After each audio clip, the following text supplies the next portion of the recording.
Hello everyone, welcome to Cynthia Montana channel. Now I'm gonna talk about ATA or Automata. So before I started, don't forget to like, comment, and subscribe. I'm not a financial advisor. I'm just gonna give you some prediction using a technical analysis. We're gonna start with the ATA per BUSD pair here. There is already close this the red bar here and already above the middle band or the pink one side here 1.2973 US dollar.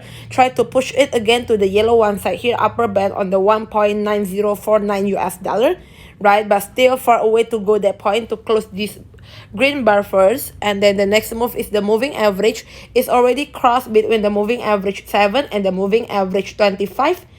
Moving average here, the yellow and the pink one side here slightly at the 1.16 and 1.18, and currently the Automata or ATA is already like at 1.3692 US dollar here, right? RSI stochastic also is already in the in the natural position, still on the natural position. We're gonna zoom into the 4-hour chart. Basically it's already 12 hour having a really good volume in here. Try to go to the moving average 99 on the 1.3611 US dollar, and it's already go up, right? It's already go up here.